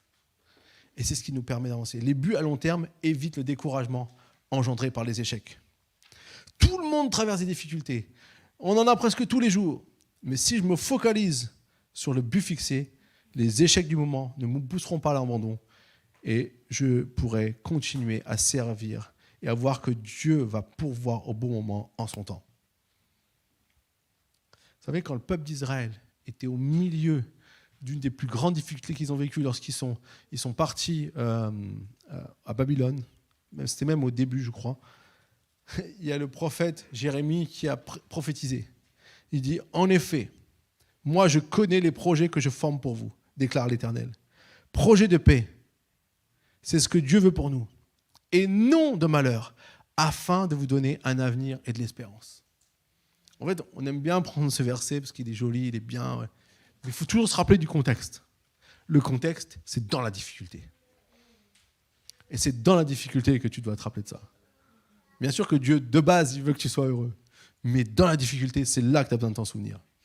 Vos projets devraient coïncider avec ceux de Dieu. Si on se fixe des buts à long terme, et limités dans le temps et atteignables, on va pouvoir voir comment Dieu va nous aider à pouvoir les réaliser. Ne gaspillons pas une nouvelle décennie. Choisissons notre destinée. Est-ce que tu es prêt à choisir que maintenant, à partir d'aujourd'hui, tu vas arrêter de laisser les choses, les circonstances de la vie te guider, te miner ou te forger toi-même ce que tu veux être, mais où est-ce que tu veux croire que tu peux choisir en fixant un objectif avec Dieu que tu es capable de pouvoir réaliser.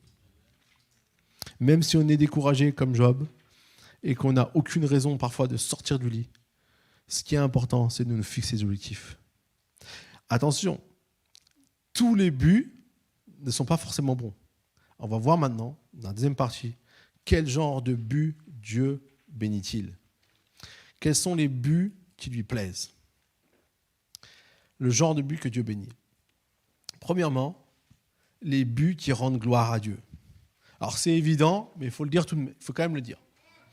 1 Corinthiens 10, 31 nous dit « Ainsi donc, que vous mangiez, que vous buviez, ou quoi que vous fassiez, faites tout pour la gloire de Dieu. » On peut tout faire pour la gloire de Dieu. Si nous avons la bonne motivation, ou la bonne raison, et surtout, la bonne attitude. Est-ce que quand vous allez au restaurant, vous vous demandez si les plats que vous mangez vous rendent gloire à Dieu? Non, pas forcément. On pense plutôt à quel goût ils ont, à l'odeur, peut-être aux calories, parce qu'on est en mode on fait attention un petit peu, quoiqu'au resto c'est difficile. Vaut mieux pas y aller. Mais de temps en temps, ça fait quand même un peu de bien. Mais est-ce qu'on irait mieux si on se posait cette question? Moi je pense que oui. Il y a évidemment des enjeux bien plus importants que celui-là. Mais quoi que vous fassiez, faites tout pour la gloire de Dieu. C'est-à-dire, dans quelle attitude? Celle de la reconnaissance. Alors, quel genre de but rend gloire à Dieu? Le but qui m'amène à aimer encore plus Jésus. Le but qui m'amène à être plus reconnaissant envers Dieu, à vouloir le servir, à me rapprocher de lui. Le but qui m'amène à parler de Dieu aux autres et à témoigner en disant « Regarde ce que Dieu a fait pour moi ». Si, en cherchant à atteindre notre but, on aime Jésus toujours plus, on désire ardemment lui obéir et grandir dans notre confiance en lui, alors c'est un bon but. 2 Corinthiens 5,9 nous dit « C'est aussi pour cela que nous nous efforçons de lui être agréable. Soit que nous vivions dans ce corps, soit que nous le quittions. » En gros, soit qu'on soit sur terre, soit qu'on soit au ciel. Deuxièmement, les buts qui sont motivés par l'amour. Quel genre de but Dieu va bénir? C'est les buts qui sont motivés par l'amour. C'est très important parce que Dieu s'intéresse beaucoup plus au pourquoi nous faisons ce que nous faisons qu'à ce que nous faisons effectivement. En fait, Dieu va s'intéresser à l'attitude, à la raison pour laquelle tu fais certaines choses, plus qu'à ce que tu fais. En fait, il s'intéresse plus à ton cœur qu'à tes actions. Il veut savoir pourquoi tu fais ce que tu fais.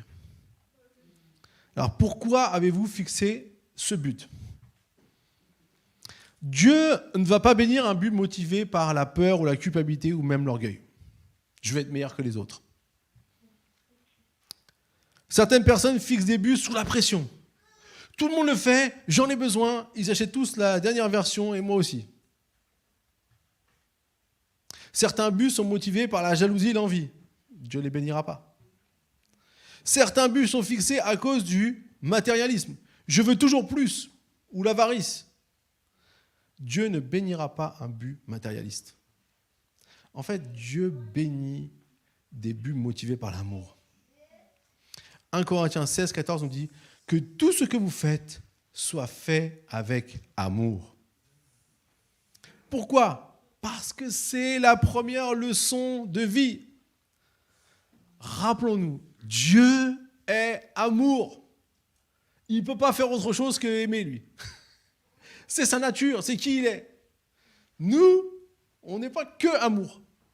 On a une partie, mais parfois, c'est pas toujours l'amour. Oui, c'est vrai. Et il nous a donné la vie pour qu'on apprenne aussi à aimer. Si on ne l'apprend pas, ce qu'on accomplit ou ce qu'on acquiert ou ce qu'on fera ne va pas compter beaucoup. Dieu veut qu'on apprenne à l'aimer de tout notre cœur, de toute notre âme, de toutes nos forces, et qu'on apprenne à aimer notre prochain comme nous-mêmes. On connaît ça. Si on n'apprend pas à aimer à travers nos buts, Dieu ne va pas les bénir. La raison pour laquelle nous faisons ce que nous faisons est plus importante que ce que nous faisons. Alors, notre amour pour le Seigneur Jésus et notre amour pour les autres devraient motiver nos buts. Seigneur, je veux être en forme car je veux te servir avec un corps sain et j'aime ma famille. Si on prend soin de son corps pour les autres et pour Dieu, et non pour ressembler aux stars, eh bien, Dieu va nous aider à fixer des buts et qu'il va bénir par amour. Paul dit dans Galates 2,20, « Ce que je vis maintenant dans mon corps, je le vis dans la foi au Fils de Dieu qui m'a aimé et qui s'est donné lui-même pour moi. » Jésus-Christ s'est donné pour nous à la croix. Il nous a aimés et il nous aime toujours. Alors, comment on peut l'aimer en retour? Si quelqu'un donnait sa vie pour nous, est-ce qu'on ne l'aimerait pas en retour? Sincèrement. Si quelqu'un donne sa vie pour nous, on serait éternellement reconnaissant. J'aime Jésus de tout mon cœur. Il est mort pour moi sur la croix et en prenant sur lui la peine de tous mes péchés. J'ai maintenant l'assurance d'aller au ciel et j'ai un but dans la vie. S'il n'avait rien fait d'autre, je lui dois tout de même le reste de ma vie. 1 Jean 4,12 nous dit « Personne n'a jamais vu Dieu. Si nous nous aimons les uns les autres, Dieu demeure en nous et son amour est parfait en nous. » Si on se fixe des buts sans amour, alors les autres deviennent des projets. Vous les utiliserez pour parvenir à vos fins. Enfin, on les utilisera pour parvenir à nos fins, parce que je m'inclus dedans.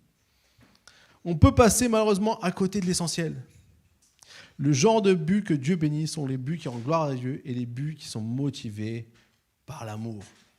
C'est pour ça que quand on suit les objectifs, en fait, ce qui peut être parfois un peu difficile, c'est que quand on pense qu'à nous, qu'on fixe nos objectifs, les autres, ils n'existent plus, en fait. Donc c'est important, dans nos objectifs, de dire quelle est la raison derrière tout ça. Posez-vous la question, quelle est la raison derrière tout ça? Parce que c'est ça qui est important, et que nous puissions vraiment nous laisser inspirer par l'amour. Les buts qui remplissent, et troisièmement, c'est les buts qui remplissent l'un des objectifs de Dieu pour notre vie. C'est le genre de but que Dieu bénit. Dieu, vous savez, il a 5 objectifs pour notre vie, et il veut qu'on accomplit un but qui répond à ces objectifs, parce qu'il va nous accompagner dans le processus. Il faut se rappeler que les objectifs de Dieu sont éternels. Et si on se rappelle de ça, ça va changer notre perspective.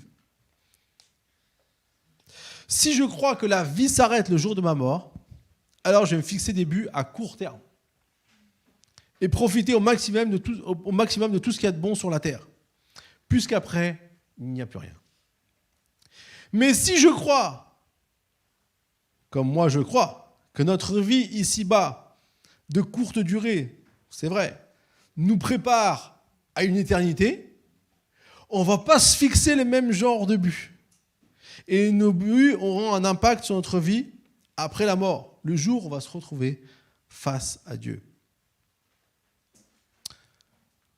Quand nous prions, prions-nous pour que Dieu nous aide à parvenir à nos fins ou pour nous unir aux objectifs de Dieu? Laissons Dieu nous utiliser pour ses objectifs en priant « Tu m'as créé, tu as un plan pour ma vie, que veux-tu que je fasse de ma vie? Comment puis-je te servir afin de pouvoir passer l'éternité avec toi ?» Ça, c'est le genre de prière qu'on fait lorsque on veut s'associer à ce que Dieu veut faire dans notre vie. On a tous nos petits désirs perso. Mais ce qui est important, c'est qu'on s'associe aux objectifs de Dieu. Romains 6,13 nous dit « Ne mettez plus vos membres au service du péché comme des instruments de l'injustice, mais au contraire, livrez-vous vous-même à Dieu comme des morts revenus à la vie et vous mettez vos membres à son service comme des instruments de la justice. » C'est ça qui est intéressant. C'est que Dieu, il va nous aider vraiment à pouvoir s'engager pleinement pour lui. Et dans 1 Corinthiens 9, 24, il nous dit « Ne savez-vous pas que les concurrents dans le stade courent tous ? Mais qu'un seul remporte le prix.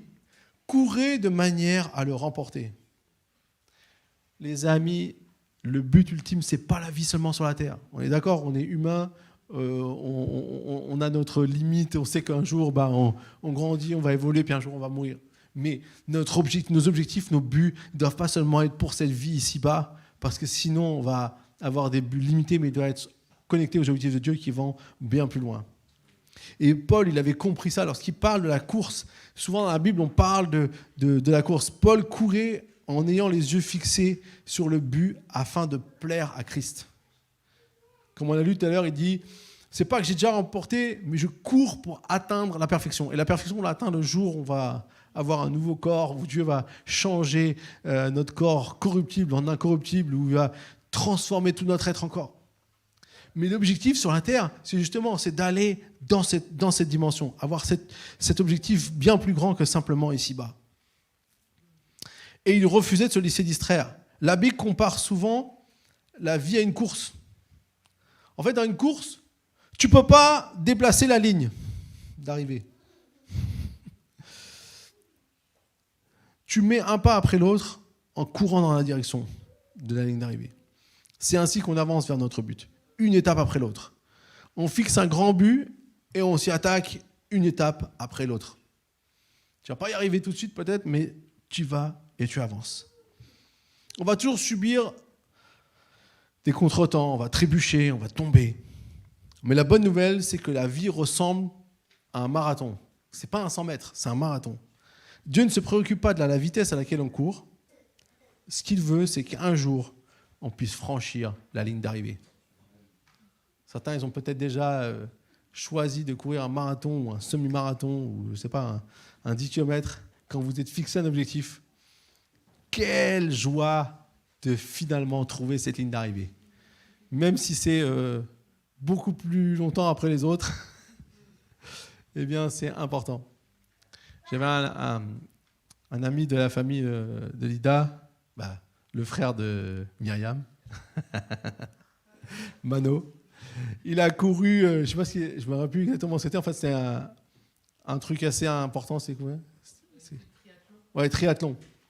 Et la première fois, il était arrivé, mais il n'y avait plus personne.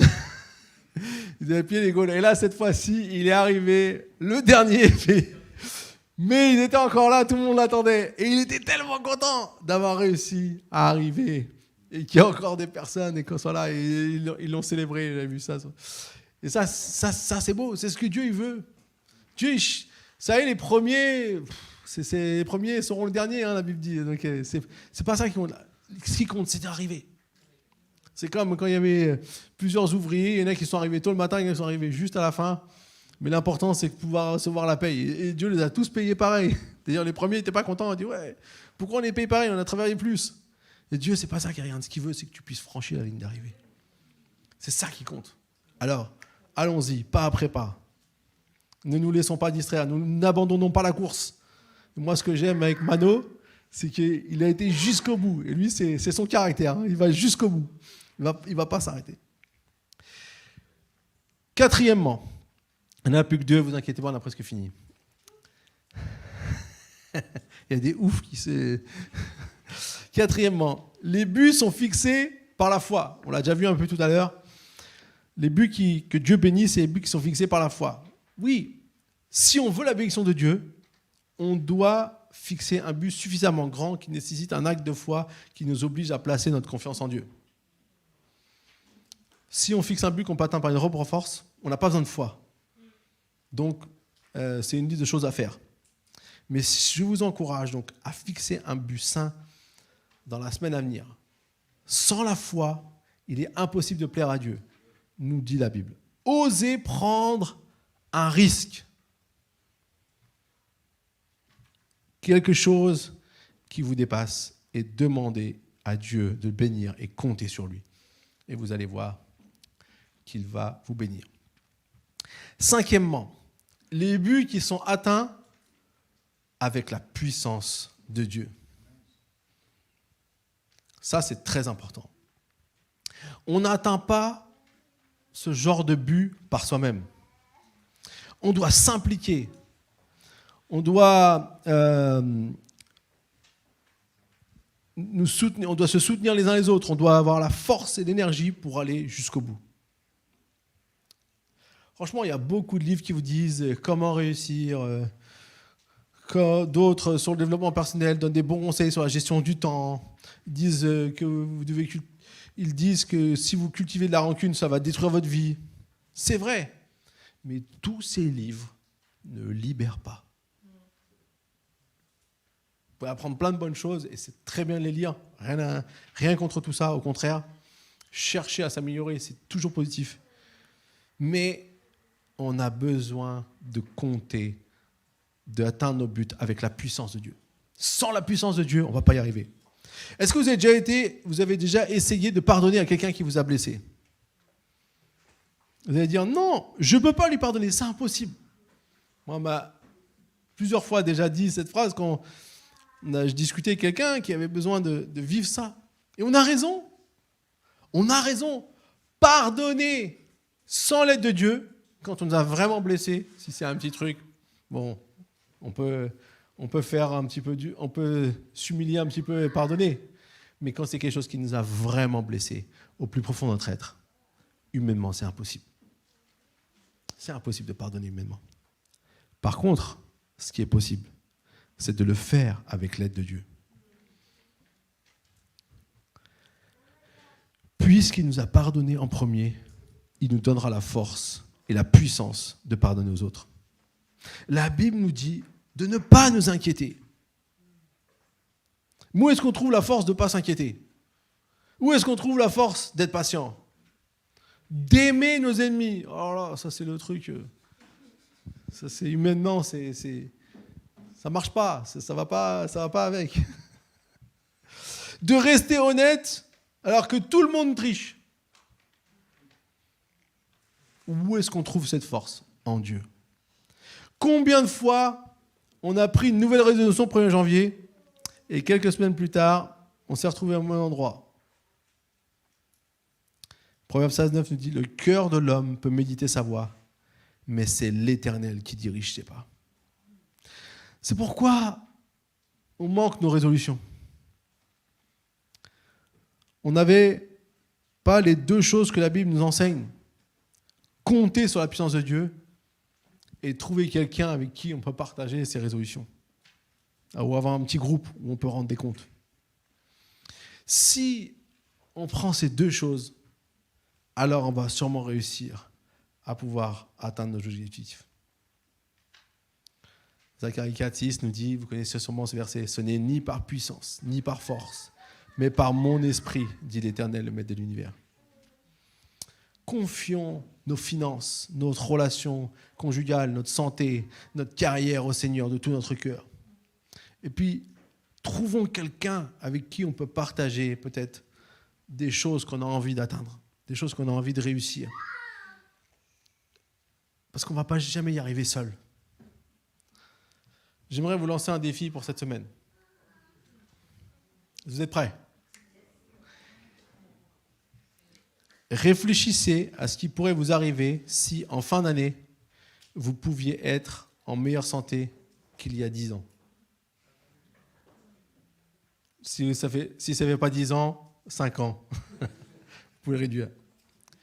Parce que vous avez suivi la volonté de Dieu et compté sur sa puissance avec l'aide des frères et sœurs en Christ. Ce qui est important, c'est que Dieu, il veut nous aider à pouvoir manifester pleinement sa gloire, pleinement son approbation sur tout ce qu'on fait. Il veut qu'on puisse apprendre à se fixer des buts, des buts que lui peut bénir, des buts qui vont avoir un impact dans notre vie et qui vont nous aider à continuer à avancer malgré toutes les difficultés. Et vous savez, les choses que vous allez écrire, peut-être, les choses que vous allez déclarer, qui sont au-delà de vos forces, donc vous devrez vraiment compter sur Dieu. Quand il y aura des moments difficiles, vous pouvez les relire. Même si vous avez envie de dire, c'est mort, j'y arriverai jamais. Ça, c'est la nature humaine. Mais là, vous direz, non, Seigneur, j'ai besoin de toi, aide-moi. Il n'y a que toi qui peux m'aider. Je peux vous garantir, ces buts, ils vont vous transformer, ils vont changer votre vie, ils vont changer qui vous êtes et vont vous emmener à rentrer dans une nouvelle dimension avec le Seigneur. C'est pour ça que c'est important de se fixer des buts. C'est pas simplement pour dire je suis le meilleur, je suis le plus beau, corps parfait. Non, c'est pas ça que Dieu veut. Il veut que vous puissiez utiliser tout ce qu'il vous a donné pour bénir les autres, pour être un encouragement, pour être aussi un exemple peut-être, pour être une source d'inspiration, afin qu'il puisse vous utiliser pour sa gloire. Et surtout, qu'un jour vous allez là-haut et vous dira, viens bon et fidèle serviteur, entre dans la joie de ton maître. C'est ça notre espérance, les amis. On sait très bien que cette terre, on l'a encore vu cette semaine, est remplie de malheurs. Mais on a un but, quelque chose d'extraordinaire, quelque chose d'incroyable. Juste pour terminer, j'ai déjà accompagné des personnes jusqu'à la mort. Et quand des personnes ont une foi en Dieu, il y a une paix incroyable qui est là. Pourquoi ? Parce qu'ils savent très bien que ça ne sera pas la fin, mais que ce sera simplement le début de quelque chose de nouveau. Ayons cet objectif. Ayons cet objectif. Sachez que Dieu a quelque chose pour vous bien au-delà de cette terre. Mais dès aujourd'hui, dès maintenant, il veut vous utiliser. Amen. On va prier. Seigneur Jésus, je te remercie, Seigneur, pour notre Église. Seigneur, je te remercie pour tout ce que tu fais, pour tout ce que tu agis dans nous, Seigneur. Je te remercie parce que tu es un Dieu à l'œuvre. Tu es un Dieu puissant. Tu es un Dieu qui aime voir nos vies être transformées. Tu es un Dieu qui veut changer les choses en nous pour que ça puisse porter encore plus de bons fruits. Et Seigneur, oui, on a entrepris un chemin dans ces 40 jours pour une vie plus saine parce qu'on ne veut pas passer à côté. On ne veut pas gaspiller la vie que tu nous as donnée. On ne veut pas gaspiller les minutes et les secondes de vie que tu nous as données, Seigneur. Seigneur, je te prie, Seigneur Jésus, que tu puisses, Seigneur, aujourd'hui, venir toucher tous mes frères et sœurs qui ont besoin de recevoir un encouragement de Dieu dans leur vie. Peut-être que ce matin, ils sont venus fatigués, chargés, épuisés. Et que la dernière chose qu'ils ont envie, c'est de se fixer un but. Et Seigneur, je prie ce matin que tout ce qui peut être un obstacle à voir ce que tu vas accomplir, je prie au nom de Jésus, maintenant que tu poses ta main sur eux. Tu poses ta main sur eux et Saint-Esprit, tu prends les choses qui sont difficiles à porter. Seigneur, merci parce que quand tu es venu sur la croix, tu as pris sur toi beaucoup de poids, beaucoup de choses difficiles. Mais nous savons que tu as fait ça parce que tu avais un but. Ce but, c'était de libérer la grâce sur l'humanité entière. Que nous n'ayons plus à porter nos propres péchés, mais que nous puissions te les déposer. Parce que toi, tu les as portés. Que nous puissions être libérés, que nous puissions être guéris, que nous puissions être lavés, purifiés en ton nom. Et je prie, Seigneur, ce matin, pour tous mes frères et sœurs qui sont venus vraiment avec de la fatigue, avec une fatigue émotionnelle, une fatigue peut-être spirituelle, où on se sent coupable, on ne se sent pas à la hauteur. Seigneur, ce matin, je prie que par ton Saint-Esprit, tu viens, tu touches les personnes. Seigneur, aide-nous à ne pas garder nos fardeaux encore et encore. Aide-nous, Seigneur, à pouvoir les déposer, à pouvoir les lâcher, même les piétiner, Seigneur. Parce que par ta force et ta puissance, tu nous donnes la force de pouvoir mettre au-dessus de toutes ces choses qui veulent nous faire du mal. Et Seigneur, je prie, Seigneur, qu'aujourd'hui, Seigneur, nous puissions repartir d'ici en étant transformés dans notre cœur déjà et aussi dans les buts et les objectifs que tu vas nous inspirer. Seigneur, donne-nous de pouvoir noter, peut-être cette semaine noter des buts pour notre vie. Pas seulement personnels qui viennent de nous, mais qui viennent de toi, inspirés par toi, qui vont nous aider à pouvoir avancer, nous rapprocher de toi, nous transformer, transformer notre caractère, à pouvoir voir comment nous pouvons te rendre gloire, à pouvoir voir comment nous pouvons manifester ta puissance, Seigneur, autour de nous. Merci, Seigneur Jésus. Alléluia. Si ce matin vous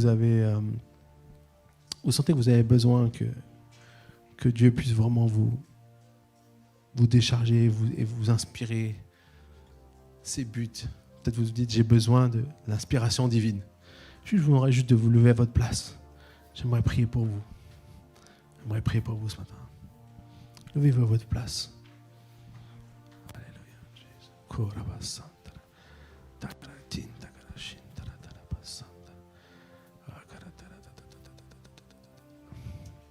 Seigneur, tu vois les personnes qui se sont levées ce matin. Seigneur Jésus, merci parce que tu as agi. Par ton Saint-Esprit, je libère la puissance de Dieu maintenant. L'autorité que tu m'as donnée, Seigneur, je dis, Seigneur, à toutes ces difficultés, à tous ces blocages, à toutes ces choses qui veulent arrêter les personnes, vous n'avez plus aucun droit sur la vie de mes frères et sœurs. Et je prie, Seigneur, que maintenant, par ton Saint-Esprit, tu viennes les visiter et que tu viennes dans les jours qui viennent aussi, Seigneur, leur inspirer quelque chose de nouveau. Je prie pour des objectifs nouveaux, des objectifs divins, que tu leur donnes, des buts que nous pourrons se fixer avec ce temps délimité, Seigneur, avec ces choses qui veulent réussir. Et que, Seigneur, par ta puissance, Seigneur, tu vas leur donner la possibilité d'expérimenter combien tu es là. Merci, Seigneur Jésus. Je prie peut-être pour ceux qui ont besoin encore de faire un pas avec toi, de se rapprocher de toi, Seigneur. Je te prie, Seigneur, que tu leur donnes des buts aussi pour pouvoir progresser, pouvoir avancer. Seigneur, merci, parce que tu es un Dieu puissant, un Dieu grand, qui nous aime tellement, qui est venu si proche de nous, qui est venu pour nous. Incroyable de penser ça, mais merci Seigneur parce qu'on peut l'expérimenter. Alléluia. Merci Saint-Esprit. Au nom puissant de Jésus. Amen. Amen. Je vous propose qu'on puisse tous se lever. On va chanter un dernier chant. Et je souhaite à toutes et à tous un très bon dimanche et que Dieu vous bénisse.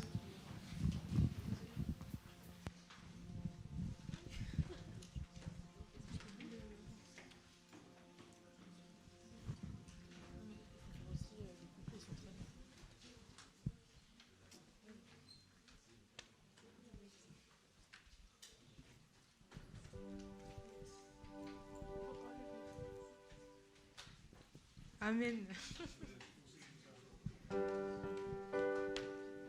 On va se quitter dans la joie avec un dernier chant. On va encore déclarer.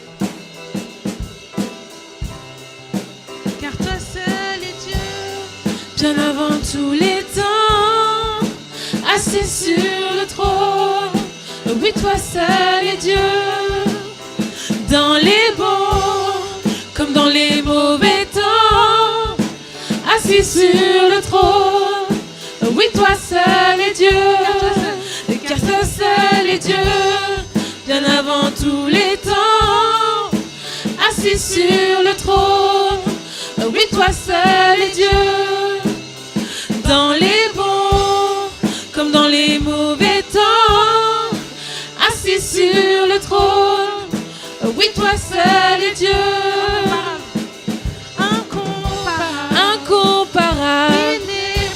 inébranlable, à l'infini. Oui, c'est bien toi, Dieu de l'univers, extraordinaire, Dieu de lumière. Oui, c'est bien toi, tu es mon sauveur, mon libérateur. Tu règnes, Seigneur. Oui, c'est bien toi, car toi seul est Dieu, bien avant tous les temps, assis sur le trône. Oui, toi seul est Dieu, dans les bons comme dans les mauvais temps, assis sur le trône. Oui, toi seul